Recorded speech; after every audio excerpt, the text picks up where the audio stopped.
afternoon. This is Dee Reinhardt. I am your guide this afternoon for our webinar on work experience. So if we can go over a couple of things. We have a file pod at the bottom left-hand corner where you can get the handout for the webinar this afternoon. If you have any questions during the course of the presentation, please type them in the chat pod where people have been typing hello. Please check in with your appropriate organization, DHS or DCEO, and check in from the provider site that you are participating from. And we will bring those back out when we're done with the presentation, just so that if you arrive late, you can still check in. So let's move these out of the way and start in on our presentation.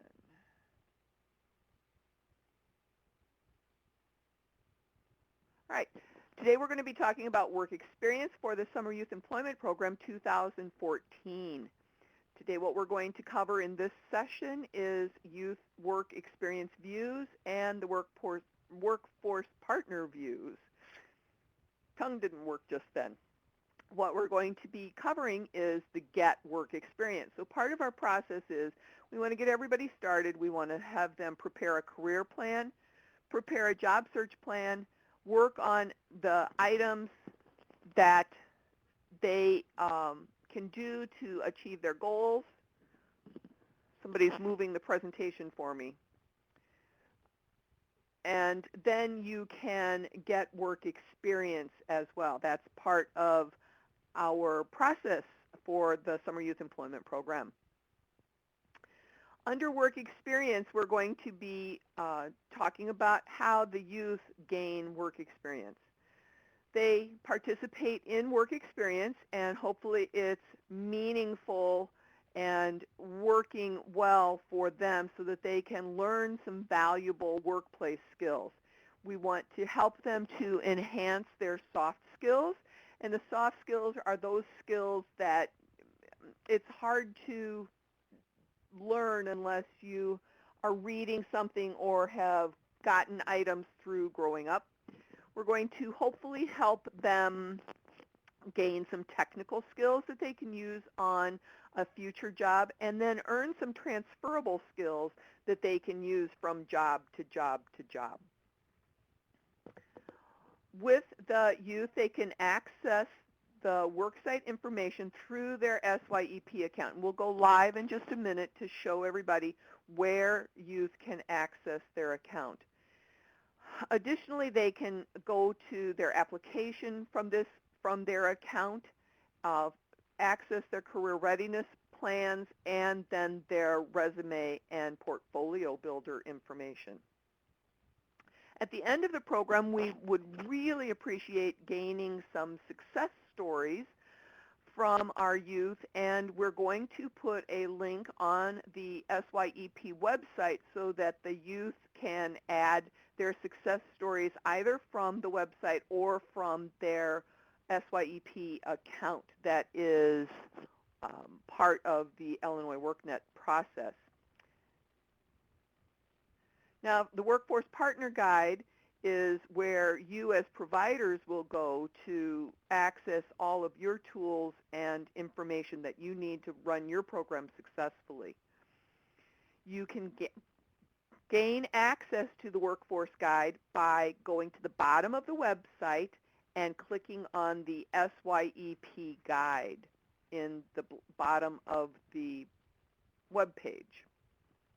And Natasha has just added the file to the handouts for how to access your SYEP Partner Guide. This will give you directions how to get that set up for you and for your organization. Now, work experience is the whole key to this program. And in our website, we have a block that has work experience, and we will go there momentarily to show you live. In there, you will find information about the background check, the worksite agreement, how you can enter employment information and maintain records, along with how to add success stories for youth and the employers. We want to make sure that we do a background check on everyone who supervises youth. Let me repeat that. There must be a background check for everyone who supervises youth. We suggest that you can use familywatchdog.us. We also will have a handout for the worksite assessment that you can perform to assess the physical site, assess the program for the employer, or assess the youth for the employer. We have a copy of the worksite agreement that you can download, as well as all of the tools that you can do to add an employer and to enter a worksite. Oh, we've lost some slides.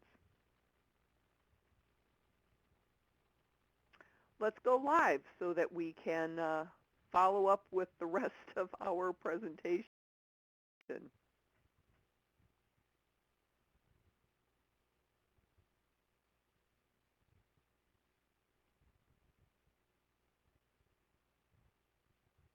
We will double check that the handout has all of the slides available.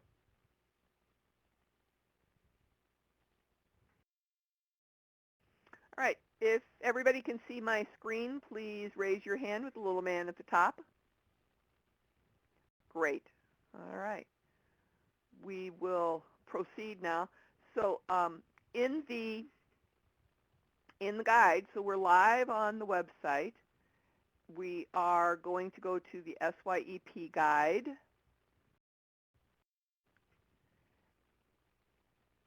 We are in the work experience. And here's the information where you can find the background check and worksite agreement. The background check will take you directly to Watchdog, familywatchdog.us.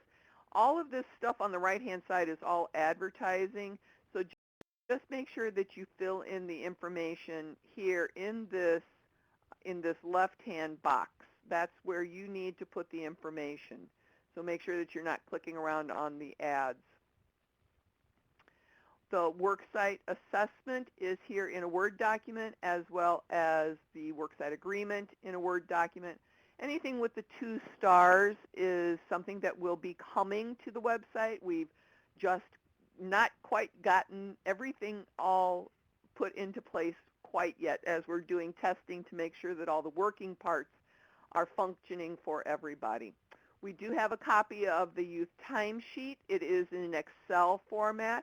So if you are going to create timesheets, all you have to do is open this up and change the dates, and you can print them off so that your youth are able to fill in their time.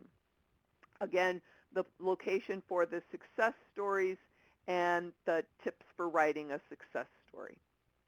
All of that information is available under the work experience block on our partner guide. Now, we'll also want to access the tools, and from the partner guide, which we found by going to the bottom of the screen and clicking on SYEP guide, we can log into our SYEP partner tools. Part of the process for the SYEP, I'm going to click on this just to show you that it takes you to a login. And again, if you need to access your SYEP partner tools here, you will need a Workforce Partner account. And Natasha has added the document to the handouts in the file pod on the webinar. So if you need directions how to do that, please follow those directions, or click to the the Get Started and set up your staff account. You can do it right from this block here. Back to the tools. Once you have logged in, you will find your dashboard. Part of the dashboard is setting up employers. And we did talk about this in the technical assistance session this morning, but let's go over it one more time. And I'm going to add a new employer in here just to give you the how-to on adding the employers. Once you're in your dashboard, you will see all of the yellow, green, and red. Yellow means that action is required. Green means that you can go to the next step. And red means that you cannot proceed unless something takes place with that particular item. So when you are looking, you can look down a little bit further and see whether a pre-assessment is done, a post-assessment is done, and then we get to the worksite placement information. So once you have placed a youth, then you can see the information here based on whether or not the youth is eligible and the pre-assessment has been completed. Now we will go to the employers page. To add an employer, you just have to click on the box that says Add Employer. Now I happen to be in the test screens right now, so it may look just a tad differently when you are on the live website, but this is live right now. So you can go in and add any employer that you want to add. So I'm going to add a business, and we're going to talk about Lucy's Lug Nuts. We will put in an industry here, and it is manufacturing. We have a main phone number. We have, this is a work site. We can pick what the work site is that we're going to associate this with, and it's going to be through the Vermilion County Job Training Partnership. We will need to have a background check for all of our supervisors, and we need to let them know that this is done and when it was done. So maybe it was done yesterday. We need to let people know that there is a worksite agreement in place and when that was completed, along with how many projected part-time positions. Maybe there's only going to be 4 part-time positions and maybe one, oh, that was a 7, 1 full-time position, what the address is, and we'll put in an address.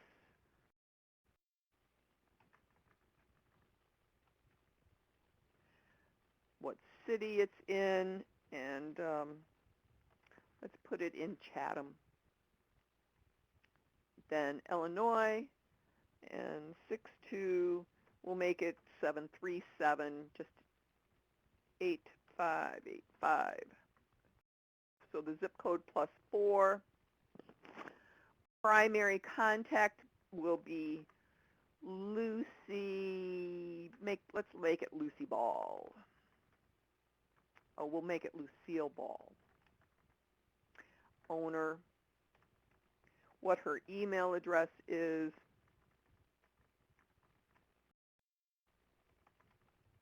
primary phone, and then we're going to add that employer.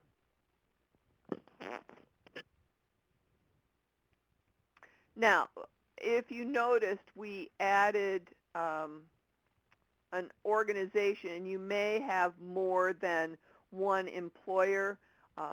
We happen to have access to multiple employers because of our organization level. So it depends on what the organizations are, that you may only see the employers that you add and your one organization. So once you have selected added the employers, then you can go in and modify just by clicking on that organization.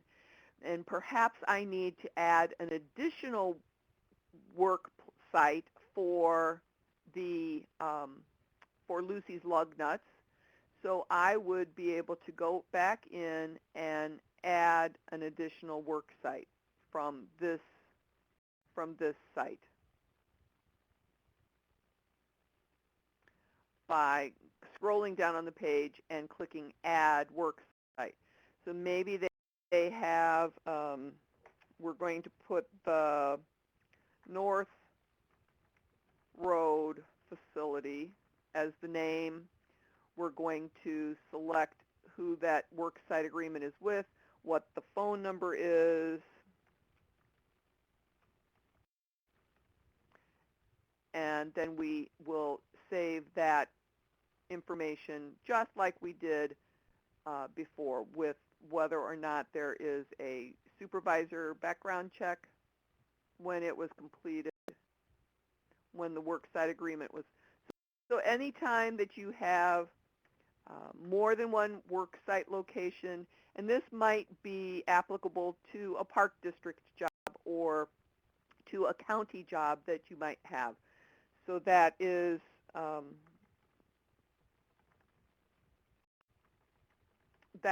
how you will add this information.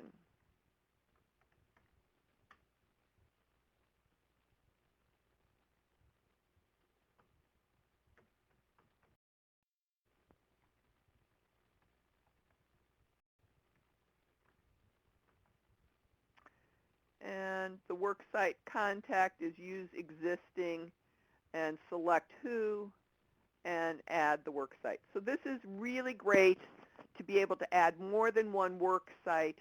And then when we have the placing the youth portion established on the website, then you'll just pick the organization and then which worksite. So that's a great tool that's available for you. Let's take a break for a moment and see if there are any questions from the audience that we need to answer.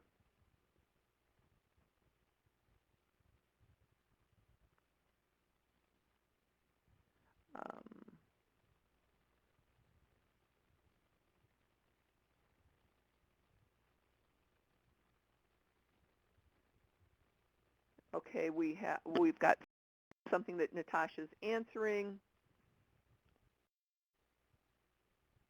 Always see all the employers throughout the. After this morning's session, I checked out the employer section. My question is, will always see all the employers throughout the state, or just the employers in our area? You will only see the employers that are part of your worksite agreement.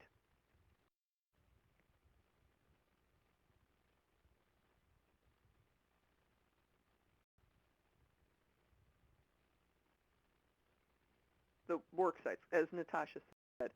And when I go into the work sites to enter my employers, there are already a lot of work sites that I did not enter. Natasha is going to suggest that you get together after the webinar. All right, all right, let me fix that just one moment.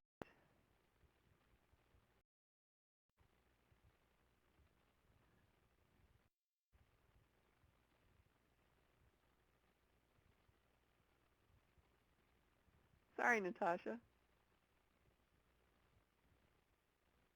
Now can you talk? There we go. Now you can hear me. Sorry. Not a problem. Okay, so for the employers, we had it set up so that you could, just like with the last year, you could search for employers that were already in the system and then add your work sites to them. And so I know that Tammy has a concern about being able to view the contact information that's associated with that employer. We can talk about that offline. But as far as work sites are concerned, you will only be able to view your own work site, so you won't see the work site agreements with or the plans and actual placements. You will not see that for other organizations. But I have documented, wrote down your concern about being able to see the other contacts. So we'll take a look at that. All right, and answering further along, are background checks required for the employer's staff that provide supervision or for just the supervisors that are paid under the SYEP?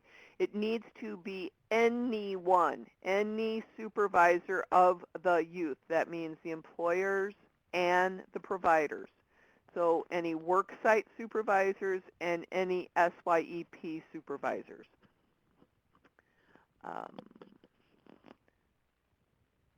Is there a way to generate an Excel sheet of the work sites we enter to print? That's a good question. I don't know if that is an exportable report, but we will note that, Tammy, and see if we can accomplish that for you. And Natasha just answered not yet, so we'll see where we can go with that.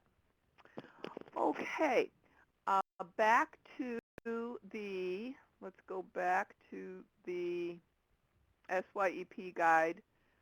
Again, we're going to go into the work experience segment.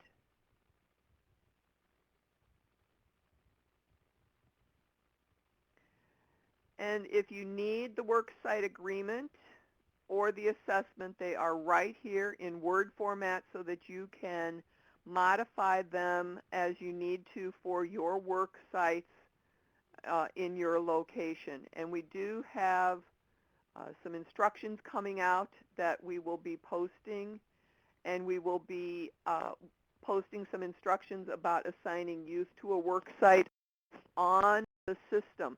Now, you can place youth in a work site now. Just please keep track with very good records so that you can then update the WorkNet system as that comes online for your availability. Again, the timesheet is available now. You will need to download that and print those for your youth to use. And once we're done with the program, we would love it if you could please include some success stories for us to use on the website for future reference. We're trying to create a community employment program so that we can make this program work on a regular basis. Do we have any other questions that we need to add from the audience? We'll wait just a moment. And while we're waiting, I'm going to bring over the check-ins so that you can check in for your organization on the list here. If you missed that at the beginning.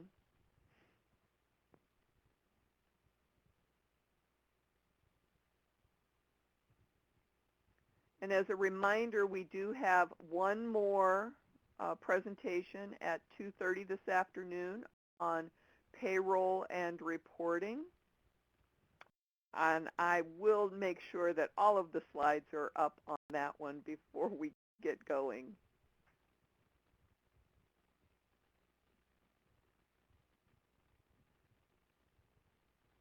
All right, I don't see anyone else typing right now. So I want to thank you for your participation in this session's webinar. We will be ending the meeting so that we can switch over to the next one. And we'll see you at 2:30 for the payroll and reporting webinar. Thanks to Datia Williams for being on the webinar, and Chelsea, Lacey, and Natasha from Illinois WorkNet. Have a great hour.